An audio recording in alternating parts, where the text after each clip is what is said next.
Hello everyone and welcome to Hometown Talents and Treasures, and happy Sunday and happy Father's Day to all the fathers out there. And we're going to talk about women and sports and the importance of getting girls involved. So Colleen, I want to start out with you. How did you get involved in crew, first of all, and women's athletics? Sure. Well, I've been involved in sports all my life. I played soccer, softball, volleyball, all through my childhood and through high school years.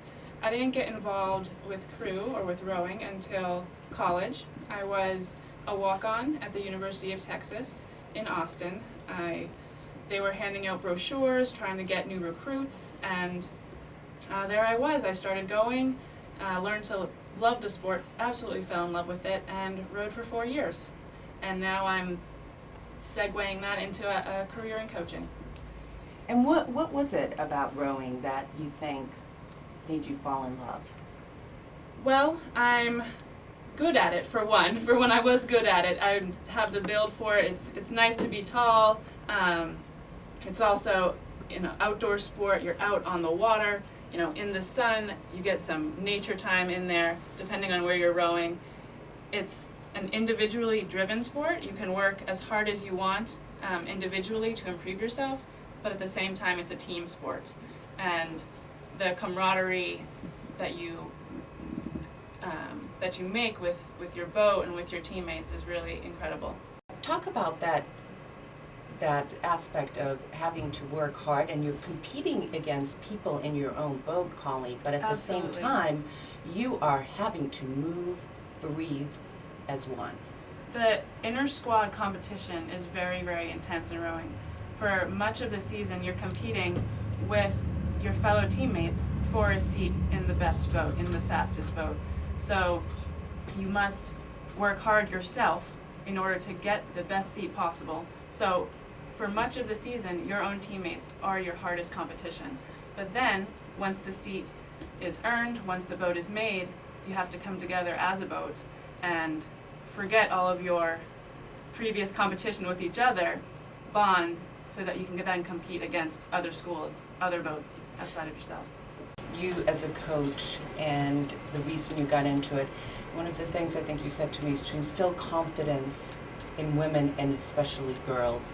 How does rowing and sports in general do that for a girl?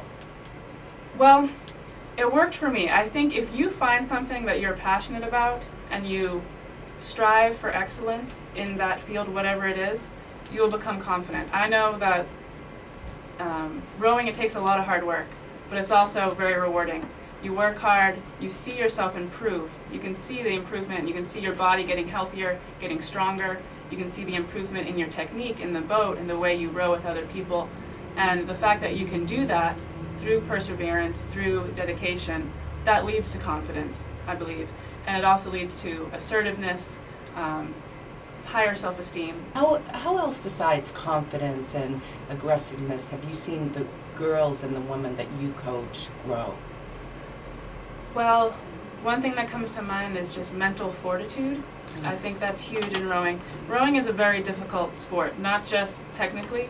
People see rowers and they think it must be hard, to stay in sync like that and to do that with the boat. But it's hard physically. It's painful physically to put yourself to that cardiovascular workout. And doing that repetitively, working out at that intensity, really demands mental perseverance and that mental ability to keep going, even when you're tired, even when you don't want to, even when it's the last thing you want to do, to keep going. That mental fortitude really carries over into other areas of your life. Just the will to persevere. But you have to have a built-in confidence to start, and then you find out, oh my God, I'm pretty good at this. I agree. And then it pushes you to the next level, which say, hey, I'm very good at this. It unearths things that you already have. Exactly. So that confidence, even though you might not show it, you have it. And rowing or a sport that you find that you love will bring that out of you, things that you already possess. Frank, are you surprised at how tough rowing is, not only physically but also mentally? No, I'm not surprised at all.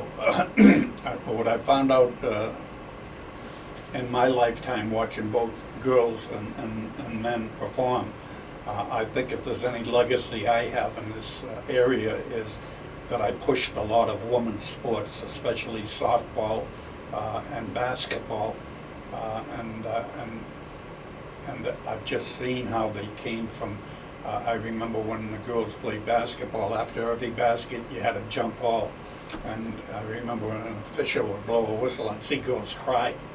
You know, I mean, now when you see them playing, it's hard to pick out who the better competitors are. And they are aggressive. They're not worrying about breaking a fingernail or the whole thing. They're athletes. You're right. It goes to show that, you know, women aren't necessarily, you know, meek, timid, not competitive. They have the ability to be competitive, to be tough, and to excel in sports.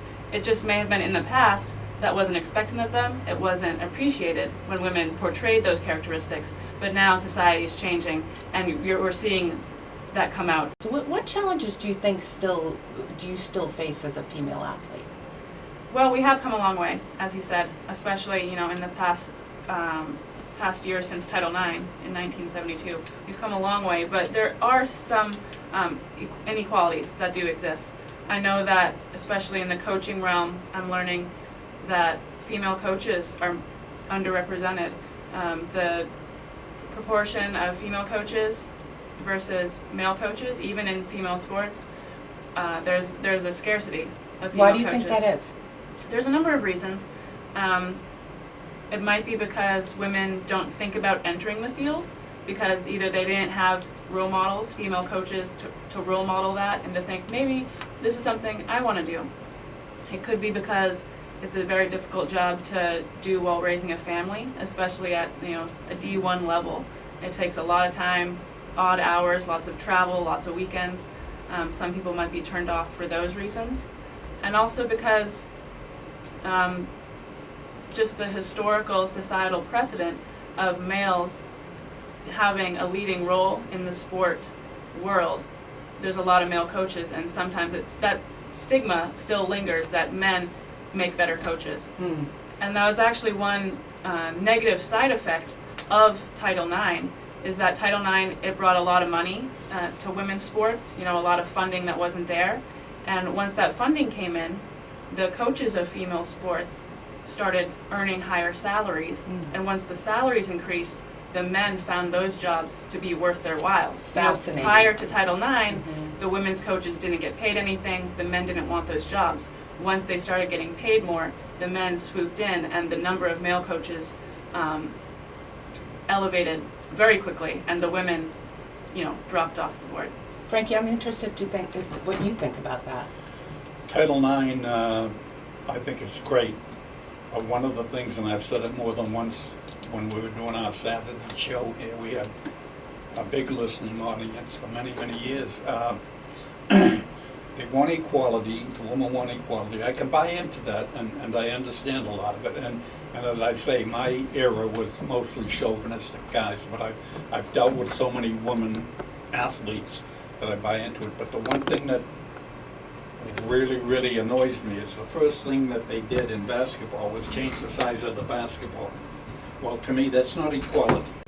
You know, we've heard so much in the media about boys and head traumas because of football and so forth. What are some of the dangers or health issues, you know, for years, eating disorders among women athletes? One of the most persistent problems with women, they call it the female athlete triad syndrome. It's a combination of three conditions, and they kind of work together. If you have one, you probably have the other two, and they kind of feed off of each other. And the three prongs are eating disorders, for one, whether it be anorexia or bulimia, bone mineral loss, and then the loss or the absence of your menstrual cycle. And they all feed on each other. If you don't have a cycle, you have low estrogen. If you have an eating disorder, you probably don't get enough nutrients, especially calcium. So both of those things lead to the low bone mineral density, and that low bone mineral density then can lead to osteoporosis later in life. It leads to more fractures, more bone injuries. So Is this a common thing among all women's sports, or is it, like ballet, I would exactly, think would be, you're very right. or gymnastics? It's most commonly seen in sports that put a lot of emphasis on appearance or weight. So gymnastics, ballet, cross-country running has a lot of it. Volleyball, I think, to a lesser extent, but all of those sports, figure skating, that appearance is key and a low body weight is essential. Have you been coached by both men and women? I had a male softball coach in high school, but other than that, all of my coaches have been women, Yeah, why which I is asked- unusual. Yeah, why I asked that, because I knew one of the coaches that coached one of the sports at Lawrence High, and when he'd get his ladies together before the season, sit down and talk to them, you are no longer young ladies, you are Lawrence High athletes. And I don't expect to hear this, I don't wanna hear about your period, I don't wanna hear this, you know what I mean? And Yeah. kids 13, 14 years old, and changing their whole What do you think of that? thought. I think that's terrible. I think it's terrible. I mean, you can say what you want, but they're ladies and they're women and. Was he just trying to say he didn't want the drama? He wanted you to leave the drama at the door and just focus on the sport? What was he getting at? I don't know what his thing was. We had a long discussion one time and I talked him out of something. He didn't like having his athletes, the newspaper said, you starred in the game, right? He didn't buy into that. We're a team, and stuff like that. I wonder as a coach, and I did a lot of coaching in my younger days, how you would handle that. Would Good a question. man coach treat you, how could they treat you like a boy? How could they treat Eszter like a boy? I mean, come on. But for guys think they can do that, I don't buy into that. I guess that depends how you would treat a boy and a girl differently. Are you going to coddle the girl? That's a kind of a debate in the coaching realm. Do female athletes need more coddling? I say no. I think I they agree can. with you, yeah. I don't think they need that treatment. I think you should treat female and male athletes the same. You're strict, you have your rules, you connect with them, on a coach-player basis. I don't see the need to treat them any differently. On the other hand, I've heard women and girls say, well, why are you doing that? We're only women. No, I don't want to hear that. I don't want to hear that Once you either. put the glove on, once you put the That's spikes on, ridiculous. you're an athlete. I agree. Now, the physical parts of it where you do have your periods and everything, some people really have bad times with it. And I know that from years and years ago that I didn't know why somebody was really whacked out of joint because that was their time of the month. And some people it's really effective. How can you be a coach and not understand that and telling a young girl? And how do you to- deal with it? I suppose I should reframe what I said. When I said treat, girls and boys the same, I think you should, but you don't treat every athlete the same. You coach every athlete, according to his or her personality. So Well put. there's more variation within genders than across genders. Well put. Yeah. Is there a right time and this goes to both of you, for a girl or a boy to start in sports? Yes, I have a very particular answer for that. And I would say as soon as possible. I think kids should be active for as soon as possible, not necessarily in organized sports. I think that's one thing in our country especially. Kids are getting into organized sports and competing at a high level too specialized too soon.